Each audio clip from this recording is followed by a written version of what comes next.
Olá, aqui é o professor Roberto Venegeroles e na aula de hoje nós vamos estudar o teorema central do limite, que é um resultado que tem aí um vasto potencial de aplicações.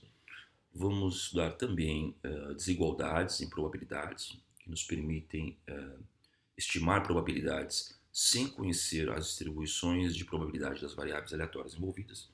E vamos estudar também o tabuleiro de Galton, que é uma excelente ilustração do teorema central do limite. Então, vamos começar aqui por valores esperados e probabilidades.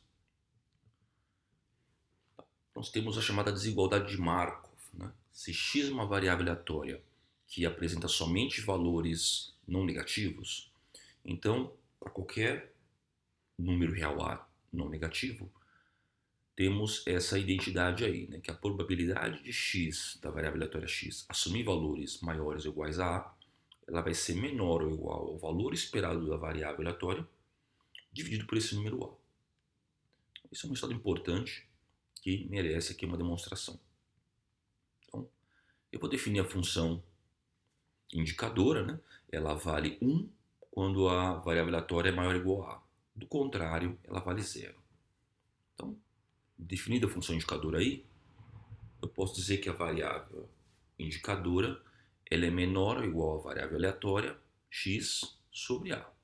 Por quê? Porque a variável aleatória i sempre assumirá valores menores ou iguais a x sobre A. Porque se x for maior ou igual a A, essa razão vai ser maior que 1, mas a variável aleatória i vai ser 1 nesse caso. Do contrário, ela vai ser 0 e nunca vai ultrapassar a variável aleatória x. Então, dito isso, o valor esperado da variável aleatória i vai ser menor ou igual ao valor esperado da variável aleatória x sobre A. Sendo A constante, vai dar essa razão aí, valor esperado de x sobre o número A. Por outro lado, podemos calcular o valor esperado da variável aleatória i, né, que vai ser uma média ponderada dos estados que ela assume. Então, ela vai ser 1 quando x maior ou igual a A e 0 para x menor do que A. Então, o valor esperado da variável i vai ser igual ao quê? A probabilidade de x ser maior ou igual a A. Então, bastando substituir isso logo acima, no valor esperado de i, nós temos a desigualdade de Markov provada. Uma outra desigualdade muito importante é chamada desigualdade de Chebyshev. Então, se x é uma variável aleatória com valor esperado μ e variância sigma ao quadrado, então, qualquer que seja o número real c maior que 0, nós temos essa identidade aí, né? Então, também vale demonstração, né? Então, de Markov, né, nós sabemos o quê? Que se x é uma variável aleatória não negativa, vale essa identidade. Nós acabamos de ver no quadro anterior. Então, o que eu faço, né? Na variável aleatória em questão, nós não estamos pressupondo que x é não negativa. Mas podemos fazer aqui um passo para considerar a variável não negativa. Então, ao invés de considerar a variável x, nós consideramos a variável x menos a média ao quadrado. Essa variável aleatória, x menos média ao quadrado, sempre vai ser não negativa. E aí nós podemos usar a desigualdade de Markov nela. E ao invés do número a, nós vamos usar o número c ao quadrado. Então, substituindo essas expressões na desigualdade de Markov, nós vamos ter isso aqui, né? Para a variável aleatória não negativa x menos μ quadrado. Então, o que eu fiz aqui foi substituir essas expressões em Markov, não é? Bem, o valor esperado de x menos μ ao quadrado é, por definição, a variância da variável aleatória x. E, por outro lado, essa expressão aqui, essa desigualdade no interior da probabilidade, ela é equivalente a módulo de x menos μ maior ou igual a c. Né? Basta você tomar a raiz quadrada dos dois lados ali. E nós temos a demonstração da desigualdade de Chebyshev. Nós temos também a desigualdade de Chernoff, né? Que relaciona aí a probabilidade de x ser maior que um número real a à função geradora da variável aleatória x. Você saberia demonstrar essa desigualdade? Como dica aqui, tá? Você também pode demonstrá-la partindo da desigualdade de Markov, tá? Não é difícil não, fica como exercício para vocês aí. Então vamos fazer algumas aplicações aqui dessas desigualdades, tá? Então, um exemplo, suponha que se saiba que o número de itens produzidos por uma fábrica durante uma semana seja uma variável aleatória com média 50. Então você produz em média, numa semana, 50 itens, tá? E você não sabe qual é a distribuição de probabilidade dessa variável aleatória. Então, pergunta-se no item A, o que se pode dizer sobre a probabilidade de que a produção dessa semana seja igual ou superior a 75 itens?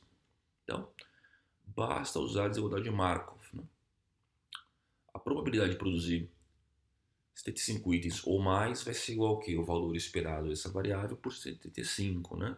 E sabemos que o valor esperado, né, é a produção média de 50 itens semanais, né? Então, essa probabilidade é igual a 2/3, tá?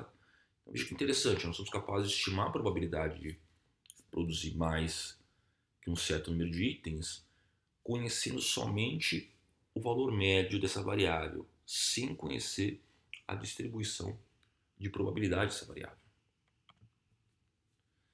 No item B, pergunta-se o seguinte, qual que é a probabilidade de que a produção de itens nessa semana esteja entre 40 e 60 itens?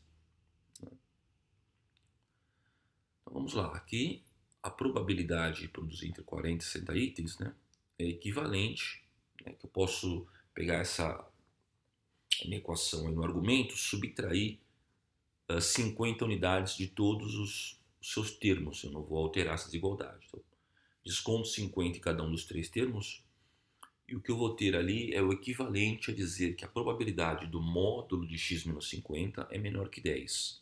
Tá? Esse é um intervalo equivalente a x entre 40 e 60. E agora, né, do jeito que está essa probabilidade, eu posso usar a desigualdade de Chebyshev. Né? Como eu faço isso?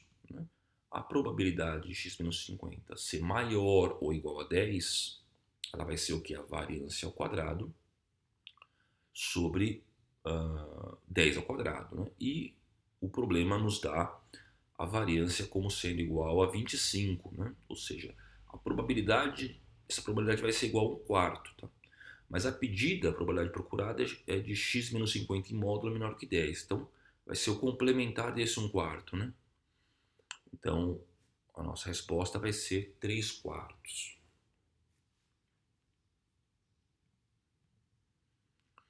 Vamos discutir agora a ubiquidade da distribuição normal. Tá? Vamos ver por que ela ocorre com tanta frequência em diversos tipos de problemas. E daí a importância dessa distribuição. A ubiquidade da normal é explicada pelo chamado teorema do limite central. Então, enunciando aí, para variáveis aleatórias x1, x2, reticências xn, que sejam I e D, né? I e D é o acrônimo para independentes e identicamente distribuídas. Então, se você tem um conjunto de variáveis aleatórias que são I e D, cada uma delas com um mesmo valor esperado μ e uma mesma variância m ao quadrado, então, tomando a média dessas variáveis, o que nós podemos falar sobre essa média? Essa média vai ser uma variável aleatória que terá uma densidade de probabilidade que se aproximará de uma densidade normal com valor esperado μ e variância sigma ao quadrado sobre n à medida que n cresce. Então, se n é suficientemente grande, a variável aleatória essa variável aleatória que é dada pela média, ela vai ter um comportamento de uma variável aleatória normal. Tá? Então, colocado aqui de outra forma, o teorema central do limite é isso aqui. Né? Então, na primeira linha eu coloquei quais são as hipóteses. Estou dizendo que as variáveis aleatórias x1 a xn são todas I e D, independentes e identicamente distribuídas. O valor esperado de cada uma delas é idêntico, igual a μ. A variância de cada uma delas é idêntica, igual a sigma ao quadrado. Afinal, elas são identicamente distribuídas, né? Pode ser diferente. Definindo o x barra como sendo a média dessas variáveis aleatórias. Então aqui nós temos duas versões do teorema central do limite. Tá? É a mesma coisa, tá? Só escrevi uma outra com uma cara um pouquinho diferente. primeira delas nos dá o quê? No lado esquerdo você tem uma versão média, né? Você tem a padronização da média, tá? Você vai pegar a média, você vai subtrair o valor esperado dela, que é μ, e vai dividir pela raiz quadrada da variância dela, né? A variância dela é σ2 sobre n, tá? Então você vai fazendo a padronização da variável aleatória média das variáveis. Então, para n, à medida que n cresce, essa variável padronizada ela vai ter ela vai se comportar como uma normal padrão, tá? E embaixo eu tenho a padronização da soma das variáveis, tá? É a mesma expressão que a de cima, tá? O que eu fiz lá em cima foi multiplicar em cima e embaixo por n, no interior do argumento da probabilidade, lado esquerdo, multiplico em cima e embaixo por n e eu vou ter a expressão de baixo. Tá? Então, não são duas versões diferentes, não, tá? É uma mesma versão do teorema escrita com duas caras diferentes, tá? Então, às vezes é mais conveniente usar a versão da média, às vezes é mais conveniente usar a versão da soma, mas é tudo a mesma coisa, tá? Esse é um resultado importantíssimo que nós vamos ver aqui quais são as aplicações desses resultados e também vamos ter que demonstrar esse resultado, a gente precisa entender por que ele funciona, né? Antes de começar a aplicar esses resultados do teorema central do limite, eu vou deixar a demonstração para o final.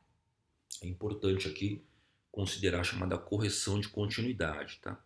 Então veja que muitas vezes nós vamos passar, né, ao usar o teorema central do limite, nós vamos passar de uma variável aleatória discreta para uma variável aleatória contínua, que é a normal.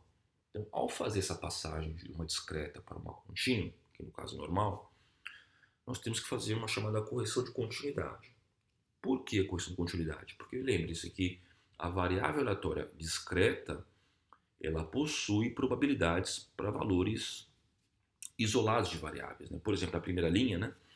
A probabilidade de x ser igual a um certo número inteiro i, né? Numa variável discreta, essa probabilidade tipicamente é um valor não nulo.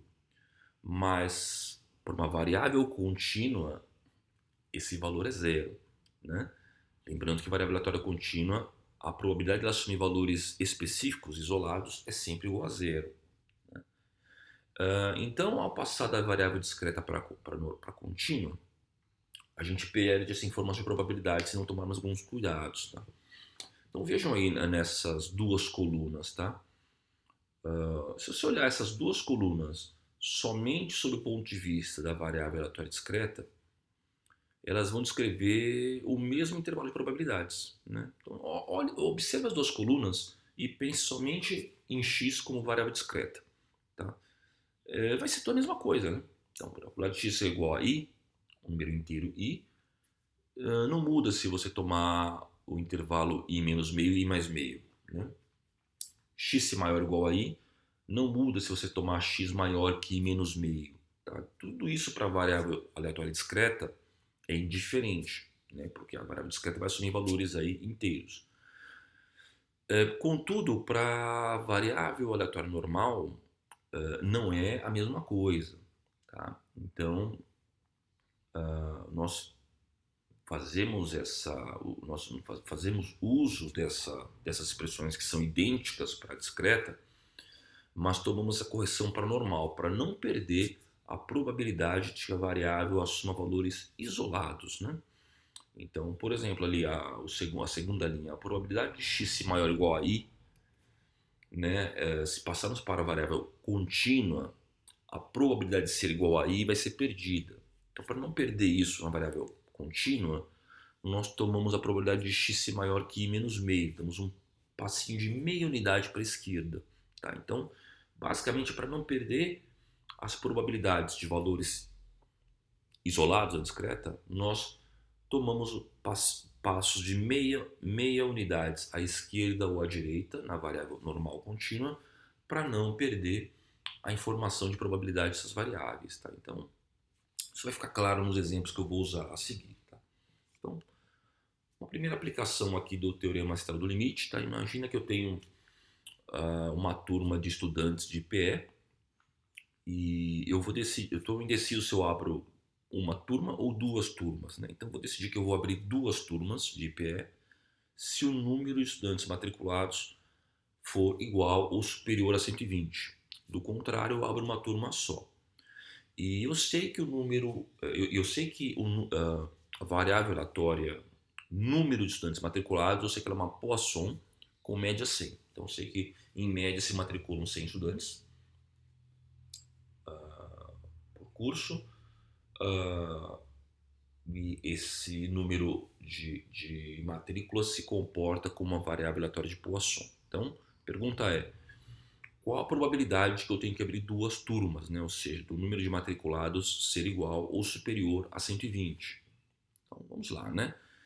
Sabendo que o número de matrículas é uma variável aleatória de Poisson com média 100, a probabilidade de eu ter que abrir duas turmas, ou seja, ter 120 ou mais matrículas, vai ser dada por esse somatório aí, né? Vou pegar a distribuição de Poisson e vou fazer a soma dos estados de 120 para cima, né, até infinito, que é a probabilidade de ter 120 ou mais alunos matriculados. Então veja que eu vou ter uma infinidade de valores para calcular. Claro que eu posso fazer um jeito mais esperto, né, e calcular a probabilidade complementar, né? 1 menos a probabilidade de matricular até 119 alunos, né? Então eu vou ter aí 120 elementos para calcular nesse somatório, né? Eu não vou ter infinitos elementos, vou ter 120, mas ainda assim é muita coisa para calcular. Então é muito trabalhoso fazer isso aí. Contudo, nós sabemos da nossa aula 11 sobre funções geradoras de momentos que uma variável aleatória de Poisson com parâmetro lambda igual a 100, ela equivale à soma de 100 variáveis de Poisson independentes, todas elas de parâmetro lambda igual a 1. Então nós vamos fazer uso dessa propriedade para poder usar o teorema central do limite e calcular a probabilidade desejada de maneira mais simples, né? Mais acessível. Então vamos lá. A probabilidade de que eu tenha 120 ou mais alunos matriculados na variável discreta, ao fazer esse cálculo pela normal, né, eu tenho que fazer a correção de continuidade, né, para não perder os 120. Então eu faço a probabilidade de que y seja maior que 119,5, tá? E aí eu vou fazer o quê? Eu vou calcular essa probabilidade por meio da versão aí padronizada de y, tá? Então eu faço o quê? O y é a somatória das 100 variáveis de Poisson, cada uma delas com lambda igual a 1. Portanto, cada uma delas vai ter valor esperado 1 e variância também 1. Né? Lembrando que Poisson, valor esperado e variância são ambas iguais a lambda. Né? Então, como está a padronização? Vou pegar a variável y, que é o somatório dos xis, eu vou descontar n, que é 100 vezes o mi, que é o lambda, que é 1 para cada xi, vou dividir por sigma, que também vai ser 1 para cada variável xi, por raiz de n, que é 100. Tá? Só você dar uma olhadinha ali na versão soma do teorema central do limite. E vou fazer a mesma operação do lado direito, né? E essa probabilidade, então, observando a correção de continuidade, né? Aqui nós fizemos a padronização. Então essa probabilidade resultante vai ser o quê, né? Vai ser a probabilidade numa variável normal de que z seja maior ou igual ali a 1,95, né? E eu vou reescrever essa probabilidade como o complementar, que é 1 menos a probabilidade de z ser menor do que 1,95. 1,95 se dá pelo cálculo ali à direita. E essa probabilidade de z ser menor que 1,95 eu sei calcular pela tabela, ou então por algum programa online, né? Essa probabilidade é 0,974, então desconto 1 dela e eu tenho essa probabilidade de aproximadamente aí 2,56% de que eu tenha de abrir duas turmas de IPE. Um outro exemplo, né? Se eu tenho 10 dados honestos, jogo esses 10 dados, determina a probabilidade aproximada de que a soma obtida nas faces que saírem for um número entre 30 e 40, incluindo 30 e 40. Então vamos lá, né? Eu vou dizer que xi é a variável valor de face do iésimo dado. Temos 10 deles. A variável aleatória y, né, de interesse, ela é o quê? A soma das faces desses 10 dados. Então vamos lá, né? Qual que é o valor esperado do valor de face de um dado qualquer, né? É só calcular a média ponderada, né, dos valores de 1 a 6, cada um deles tem probabilidade de ocorrência de 1/6. Isso dá 7 meios. O valor esperado do quadrado dessa variável xi é o quê? Só vou tomar a média ponderada dos quadrados dos valores de face. Cada um deles também tem probabilidade de 1/6 de sair. Vai dar 91/6. A variância que ela é o valor esperado de x2 menos o quadrado do valor esperado de x. Feito o cálculo, a variância é 35/12. Por que calculamos esses valores esperados? Porque eles são importantes no uso do teorema externo do limite. Tá? Então vamos lá. A probabilidade de que a soma de face dos 10 dados seja um número entre 30 e 40, incluindo 30 e 40, ela vai ser o quê? Ao passar para a variável normal contínua, eu tenho que fazer uma correção de continuidade. Tá? Então, ao invés de ser entre 30 e 40 na contínua, vai ser entre 29,5, um passo de meia unidade para a esquerda, e 40,5, que é um passo de meia unidade para a direita. E essa é a correção de continuidade. Tá?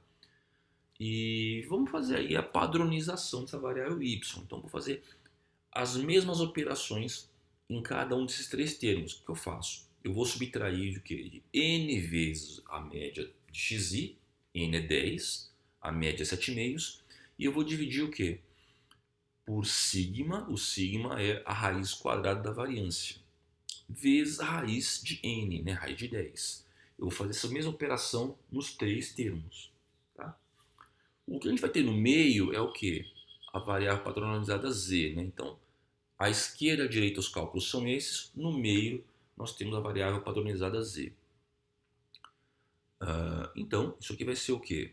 Fazendo aquelas mudanças, né, de intervalos, nós vamos ter o dobro dessa probabilidade, menos 1. E que ela é facilmente procurada em tabela ou em algum pacote. Né? Isso aqui vai dar, no final das contas, uma probabilidade de 69,2%. Tá? Então aí, olha, nós fizemos o uso do teorema externo do limite de maneira eficiente, né? Esse é outro problema bastante interessante, tá? Não é um problema que tem aplicação somente por causa da astronomia, não. Isso é um problema muito geral, né? Se eu tiver que fazer medidas de uma variável, né?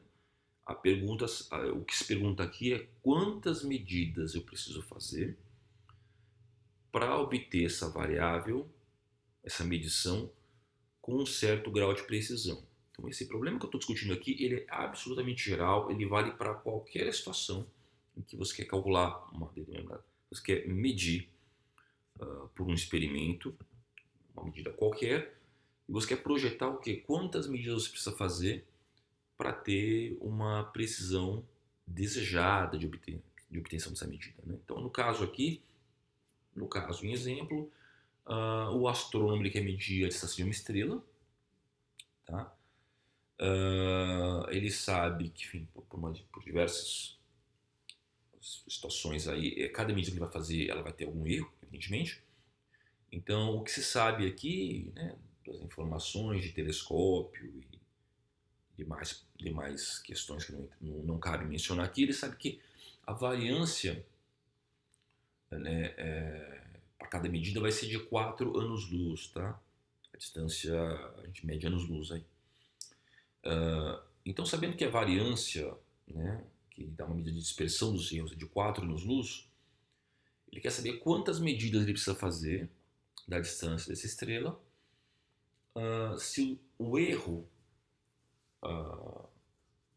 para se obter essa distância com uma precisão de 0,5 anos-luz, né? Você não errar em mais que 0,5 anos-luz para mais ou para menos. Então, quantas medidas esse astrônomo deve fazer da distância dessa estrela? Então, primeiramente, aí, vamos estabelecer o chamado intervalo de confiança, tá? ao nível de confiança de 95%. Então isso aí é bastante comum usar em estatística isso, né? Então você quer que obter uma medida dentro do intervalo de 95%. O que isso significa? O x barra aí é o quê? É a média das suas observações. Você fez lá um número n de observações e vai tomar o quê? O valor médio dela, tá? D é a distância real da estrela, né? Que você não conhece. Você conhece a média, o x barra, né? Você fez n medidas e calculou uma média. Então você quer que o erro dela em relação ao valor real de distância não ultrapasse o 0,5 anos-luz para mais ou para menos, certo? E a probabilidade disso acontecer, dos seus intervalos não ultrapassarem, né, de que o erro de medida não ultrapasse 0,5 anos-luz, você quer que essa probabilidade seja igual a 95%. Ou seja, a probabilidade de cometer um erro está jogando lá para 5%. Tá? Então, isso posto, vamos lá. Primeiro vamos fazer a padronização da média x barra, tá? Então você tem a padronização vai ser o quê?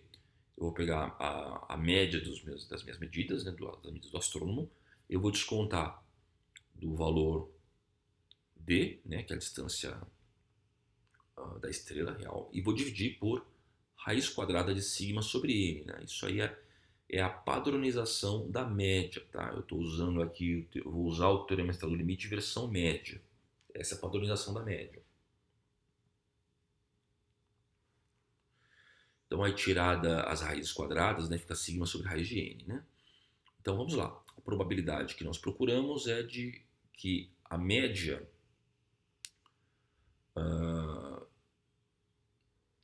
de que a gente não cometa um erro superior a 0,5 na média calculada, né? Então eu faço o quê? A padronização aí, né? Vou dividir os dois lados por sigma raiz de n para ter no meio uma variável z, né? Tá aí, né? Na variável normal nós temos que calcular essa probabilidade aí, né? Nós já sabemos a priori que ela vale 0,95. A questão é saber quem é n, o número de medidas, para que essa probabilidade seja 0,95. Tá? Então aqui lembrando, tá? Que nosso problema varia, o sigma quadrado é igual a 4, ele é dado, né? 4 anos-luz. Então, veja, calcular essa probabilidade nesse intervalo aí equivale a isso aqui, tá? Encontrar o n que satisfaça aquela probabilidade como 95% equivale a encontrar o z asterisco que satisfaz essa condição aqui. Eu quero encontrar qual é o z que me dê essa área, essa probabilidade de 95%. Então vamos lá, eu vou tomar arbitrário como z asterisco agora, ao invés de 0,5 raiz de n sobre 2, tá? Então fica assim, né? É a probabilidade do z ser menor que z asterisco, né? É a área de z asterisco para a esquerda, menos a probabilidade de z ser menor que menos z asterisco. Você vai descontar a área da cauda ali. Então eu posso fazer as mudanças, né? Eu posso escrever a probabilidade de z ser menor que algo negativo é 1 menos a probabilidade de z ser menor que o equivalente positivo. Então, a conta vai ter o dobro dessa probabilidade menos 1. Nós queremos que essa probabilidade, né, de não cometer um erro maior que 0,5 seja uma probabilidade de 95%, tá, do intervalo de confiança. Então, a nossa tarefa aqui é encontrar o z asterisco que satisfaz essa relação aí.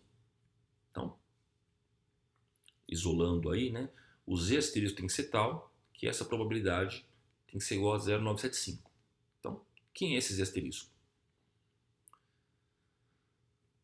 Então, vai lá consultar a tabela, tá? A gente vai fazer o caminho inverso agora, né? A gente vai olhar na tabela qual que é a probabilidade de 0,975 e encontrar o z correspondente, né? Então, é fácil ver que o z é 1, o z asterisco, vou ampliar aqui para vocês verem, né? É fácil ver que o z asterisco ele é 1,96, tá? Então, a gente iguala agora essa razão a 1,96. A gente vai encontrar aí o 61, aproximadamente 61,5, arredondando 62 observações. né? Então, usando o termo estado limite, concluímos que para ter a precisão desejada, o astrônomo teria que fazer pelo menos 62 observações, tá? Contudo, a gente tem que tomar alguns cuidados, né? A gente não tem garantia de que n igual a 62 seja grande o suficiente para fazer uso do termo estado limite, né? A gente não sabe se 62 é um número grande o suficiente, né? Pode ser um número maior que ele. O que a gente sabe é que não pode ser menor do que isso, tá? Pode ser maior que 62. O que a gente pode fazer aqui é usar também a desigualdade de Chebyshev para estabelecer uma faixa de n, né? Encontrar um valor máximo, um teto, já que nós conhecemos um valor mínimo, que é um piso, para estabelecer um intervalo aí de número de observações. Então vamos lá, né? Vamos fazer uso da desigualdade de Chebyshev, né? A gente sabe que Chebyshev vai dar isso aqui, usando 0,5 ali. A variância da média vai ser 4 sobre n, né? Sigma ao quadrado sobre n. Esse resultado vai ser 16 sobre n, né? E isso tem que ser igual ao quê? Olha, ali a probabilidade, tá, do erro, lado esquerdo, a probabilidade do erro ser maior do que 0,5. Essa probabilidade vai ser 1 menos 95%. Lembrando que para o erro ser menor que 0,5, a probabilidade é 95%. Para o ser maior, é o complementar, é 1 menos. Então, fazendo essa igualdade aí, nós concluímos por Chebyshev que se fizermos 320 observações, nós não vamos cometer um erro superior a 0,5 anos-luz. Né? Então veja, né, o Chebyshev ele vai dar um teto, né, para a gente não cometer um erro maior do que 0,5, basta fazer aí, pelo menos aí 320 observações. Né? O que nós temos no final das contas é uma faixa de operação. Né? O teorema estado limite nos garante um mínimo de 62 observações. A desigualdade de Chebyshev nos garante um teto, uma garantia de 320 observações. Né? A gente tem que lembrar também que esse 320, obtido por Chebyshev, ele pode ser um número até exagerado. Né?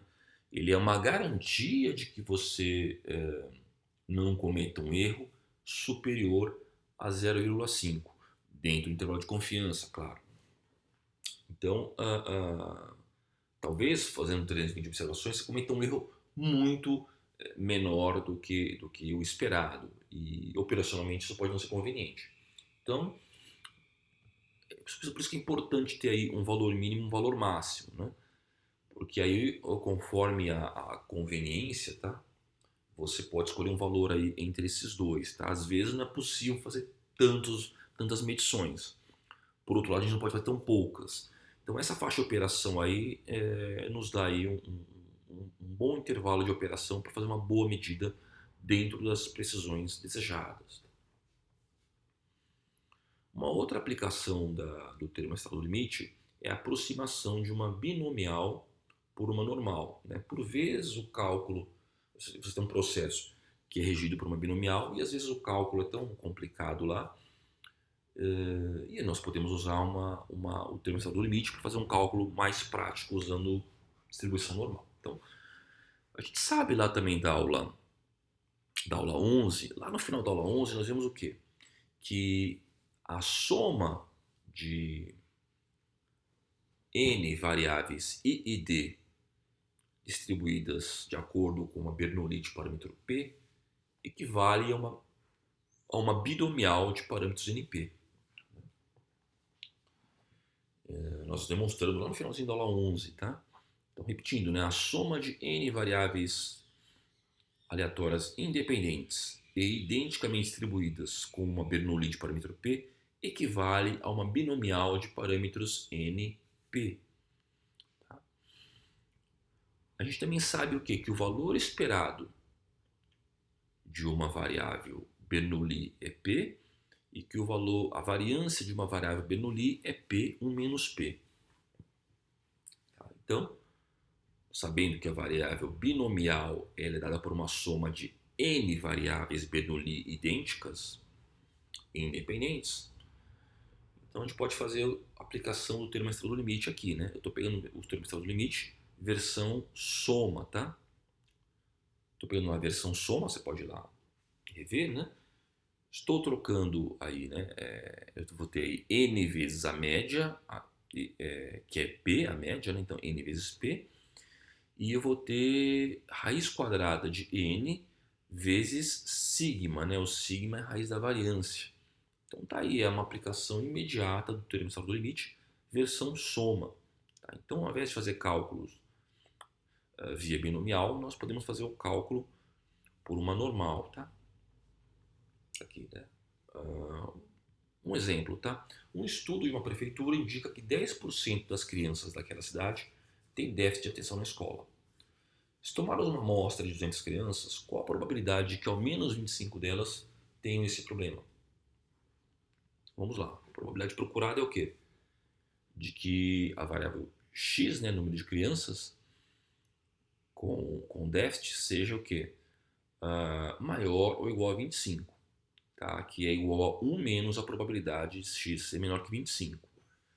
E calculando isso por binomial, né, o processo é binomial, né, porque a criança ela vai ter déficit com probabilidade de P igual a 10%, ou não vai ter com probabilidade Q 1 menos P, né, 90%. Então, essa probabilidade é calculada por uma binomial, né, o processo é binomial. Então, nós vamos ter aí esses 24 cálculos para fazer e somar, enfim. Não preciso dizer que é trabalhoso, né?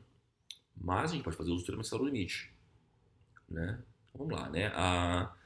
Qual que é o valor esperado de x, né? Na binomial. O valor esperado de uma variável binomial que é n vezes p, né? 200 vezes 0,1, que é 20.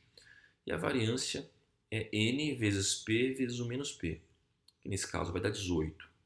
Tá? Então, vamos lá. A probabilidade que a variável número de crianças com déficit seja menor que 25, né? Lembrando que essa probabilidade é uma discreta, passando para normal, temos que fazer a correção da continuidade, né? Desconta meia unidade à esquerda, né? À direita, perdão. Então isso aí vai ser a probabilidade. Eu vou fazer o quê?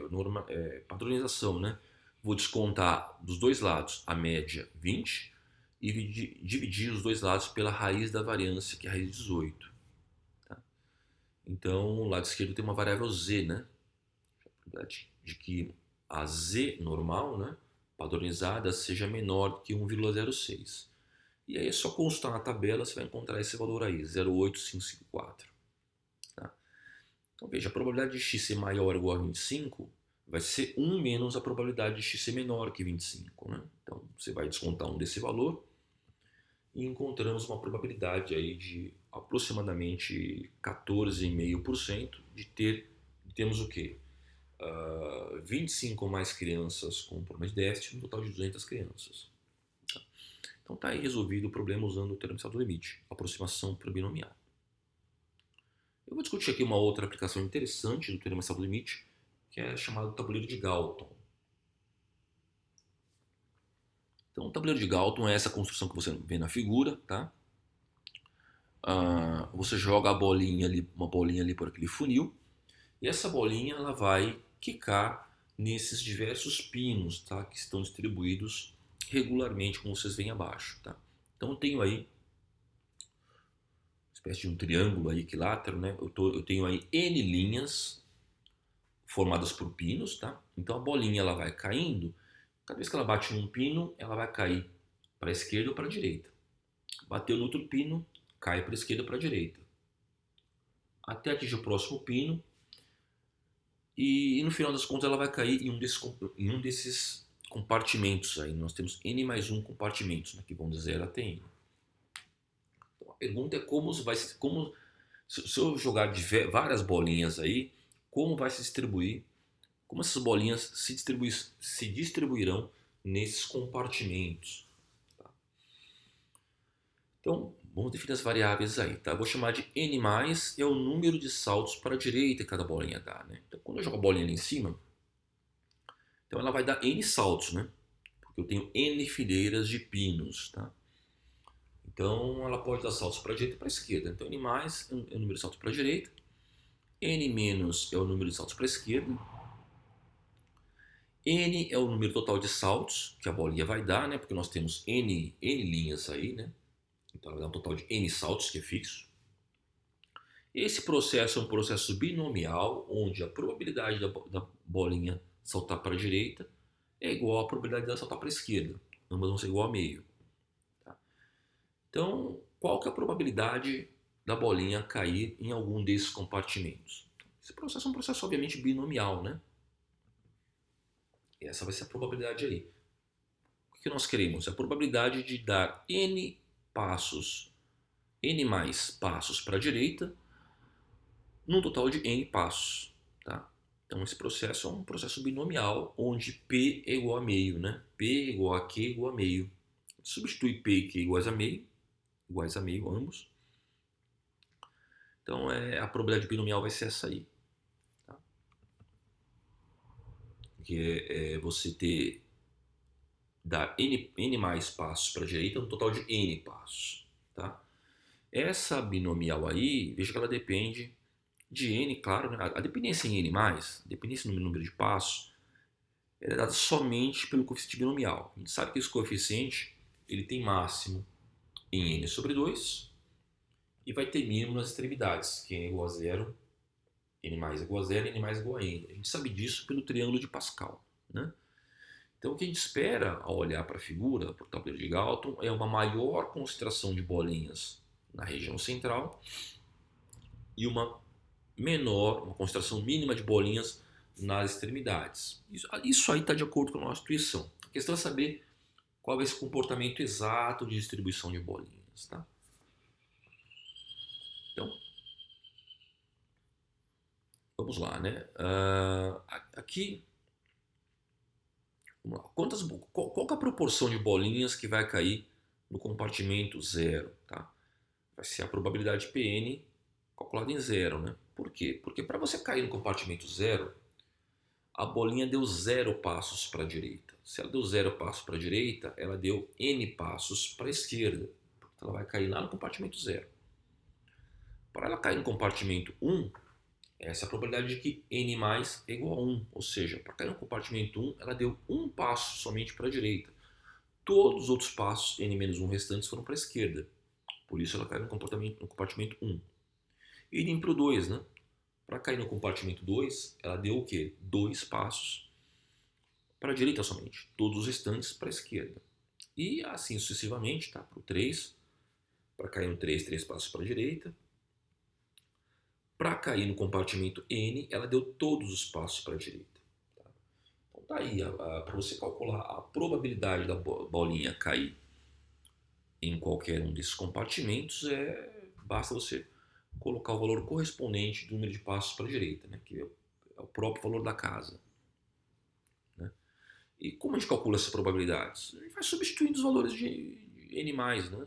No caso, né, no caso de 0 passos para a direita, a gente sabe pelo triângulo de Pascal que isso equivale a n passos para a direita. Né? Então, você trocando aí por 0 por n, vai dar 2 a menos n. A probabilidade de dar somente um passo para a direita, a gente cair no compartimento 1, equivale à probabilidade de cair no compartimento n menos 1. Né? Essa distribuição é simétrica. Né? A probabilidade de cair no compartimento 2 equivale à probabilidade de cair no compartimento n menos 2, lá do outro lado. Então, aí basta substituir esses valores no binomial e fazer as contas. Tá? E assim por diante. Enfim, se n for grande, são cálculos difíceis que a gente vai ter pela frente aqui, tá?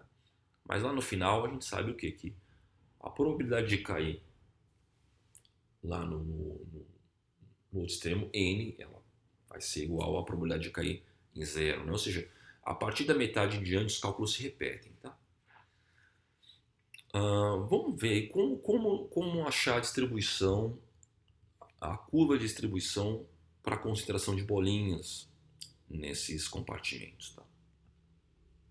Então aí, estou representando o tabuleiro de Galton, tá? Então estou jogando várias bolinhas, tá? E no final das contas a gente vai ter uma configuração como aquela ali que vocês estão vendo. E ela vai ter uma curva em vermelho que pode ser pré-determinada. Nós vamos calculá-la aqui. Tá? Então, de novo, essa aí é a distribuição de probabilidades binomial do processo de Galton. Tá? Então, é uma binomial onde a média é igual a n vezes meio, né? Que é n vezes p, e p igual a meio. E a variância lembra que a variância da binomial é np 1 menos p, né? Vai dar aí n sobre 4. Tá? Então eu vou usar a aproximação binomial para uma normal, né? Eu vou usar o teorema central do limite aí para n suficientemente grande, tá? Então eu sei que se eu padronizar o número de saltos para a direita, se eu descontar do seu valor médio μ e dividir por sigma, eu sei que eu posso aplicar, né? Isso vai se comportar como uma variável normal de média 0 e variância 1. Tá? Então, a função densidade correspondente para f vai ser essa aí, né? Eu vou ter uma densidade gaussiana de média μ e variância sigma. Tá? Então, para ter aquele comportamento que a gente vê na figura, o que eu faço? Eu vou substituir o μ por n sobre 2 e o sigma ao quadrado por n sobre 4. E eu vou ter aí o resultado final, tá? Essa fórmula aí vai dar o contorno, né? Se comparar com o lado esquerdo, que é o histograma de distribuição de bolinhas, ele vai ter, com excelente aproximação, essa forma funcional aí, tá? Então, se você estabeleceu o n, o número de compartimentos aí desse tabuleiro de Galton, você vai ter a forma dessa função em vermelho, tá? Eu vou mostrar aqui para vocês um experimentinho que eu fiz aqui em casa com o tabuleiro de Galton, tá? Enquanto eu preparava a aula para vocês.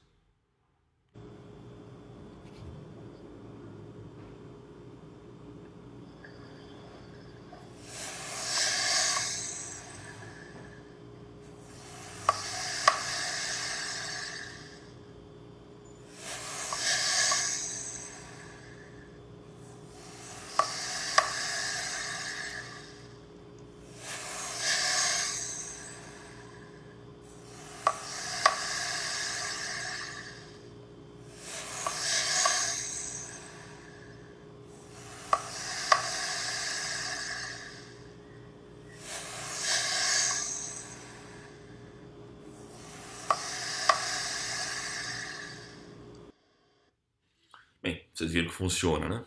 Acho que convenci vocês. Bem, vamos finalizar aí nossa aula demonstrando o teorema central, tá? É importantíssimo ver essas demonstrações, tá? Então, vamos lá. Estou repetindo aqui, tá? Estou enunciando novamente o teorema central do limite, para que vocês possam aí relembrar. Eu estou anunciando aí a versão média, tá? Do teorema central. Então, de novo, supondo que eu tenha aí n variáveis aleatórias x1, xn, que são i e d, ou seja, independentes e identiamente distribuídas, cada uma delas tendo o mesmo valor esperado μ, mesma variância sigma ao quadrado, então definindo a x barra como sendo a média dessas variáveis. Então, para n suficientemente grande, no limite entre no infinito, a probabilidade da variável média padronizada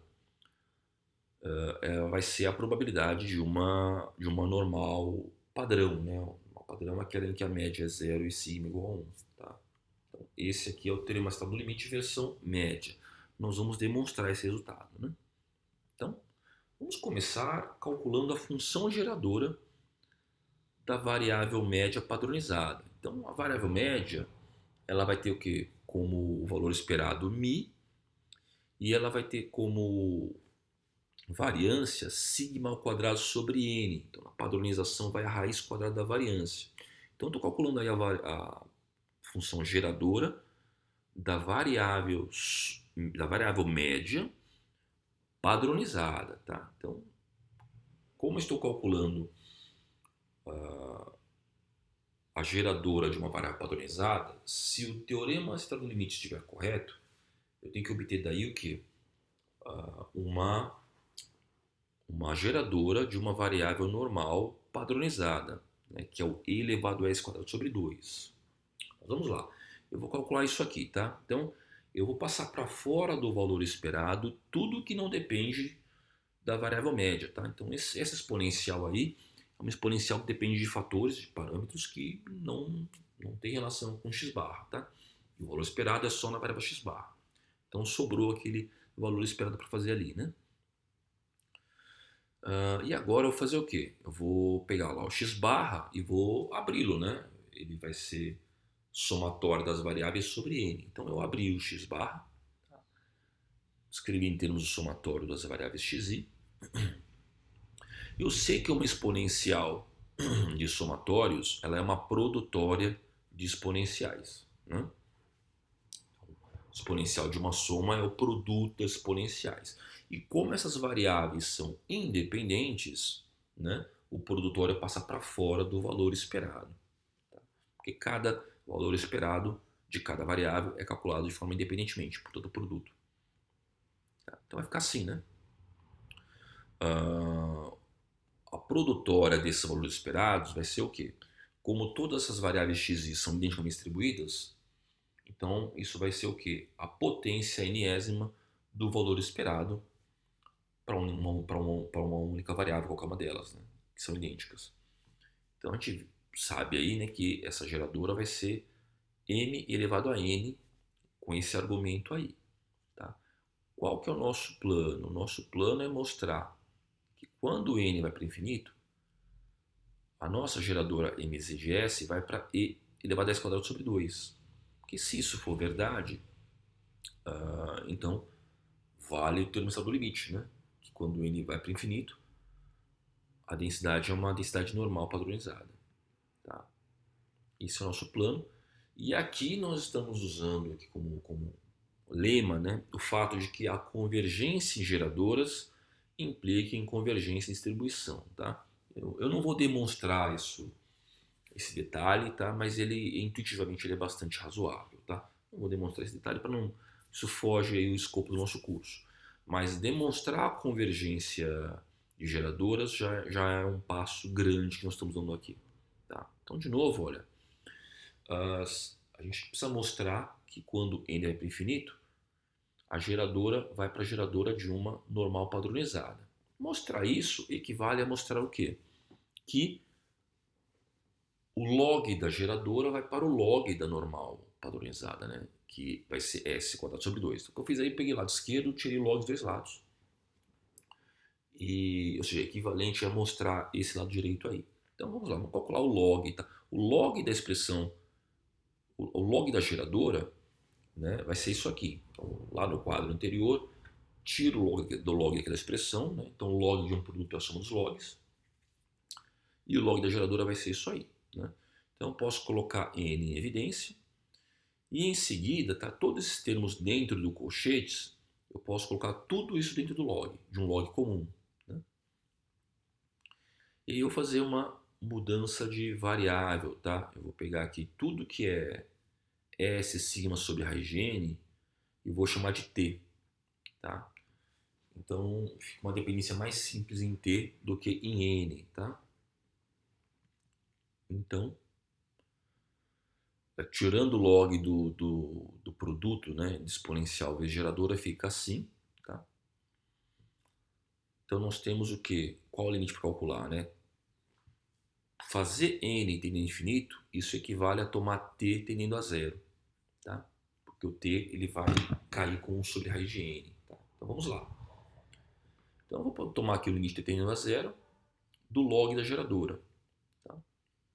Então eu preciso calcular esse limite aí. Tá? Veja que vai dar algo do tipo 0 sobre 0. Né? Lembrem-se que a geradora calculada em 0 é 1 e log de 1 é 0. Então esse limite aí é do tipo, quando faço t tendendo a 0, ele é do tipo 0 sobre 0. Então o que eu vou fazer? Eu vou usar L'Hopital nessa situação. Né? Então eu derivo em cima e embaixo com relação a t. Né? Então o denominador é derivado 2t, a derivada de mi menos μt é mi, que é constante mi, e a derivada do log de uma função é o quê? É a derivada dessa função pela função. né, usando regra de cadeia. Então, fiz isso aqui, aplicando o L'Hopital, né? Só que veja só, se eu agora tomo o limite t tendendo a zero, o que vai acontecer? A derivada de uma geradora quando t igual a zero vale μ. A geradora em t igual a zero sempre vale 1. Né? Então o numerador vai para zero quando t vai para zero. E o denominador também, né? Que 2t vai para zero. Então, de novo, 0 sobre 0. Então eu vou aplicar o L'Hopital mais uma vez, tá? Derivo 2 vezes em cima, derivo 2 vezes embaixo, tá? E agora aplico novamente o limite, tá? Então eu vou ter o quê? A geradora calculada em zero é 1. A segunda derivada da geradora calculada em zero é o valor esperado de x². E a primeira derivada da geradora calculada em zero é o valor esperado, que é μ. Né? Então isso aqui vai ser igual ao quê? Então, nós vamos ter... lembrando que o valor esperado de x² menos μ² é a variância, por definição, que é σ². Eu vou ter esses cancelamentos e obtive o resultado desejado, né? O plano aqui, a estratégia era mostrar que a geradora, né, o log dela, quando n vai para infinito, no caso que t indo para zero, vai dar o log da geradora padrão, que é s² sobre 2. Então está aí demonstrado o teorema da do limite. Tá? Com isso eu vou encerrando nossa aula. Tá? Eu recomendo que vocês leiam lá no livro do Ross o capítulo 8 tanto sobre desigualdades de Markov e Chebyshev como sobre teorema do limite. Podem desconsiderar por hora os outros tópicos, tá? Que fogem do escopo do curso. Os exercícios do capítulo 8 do Ross e também os exercícios da lista 9 de Pé da Grade Mate. Tá? Essa é a nossa última videoaula do curso. Eu vou ficando por aqui e recomendo que vocês estudem e façam os exercícios. Qualquer dúvida, estou à disposição para contatos. Até lá!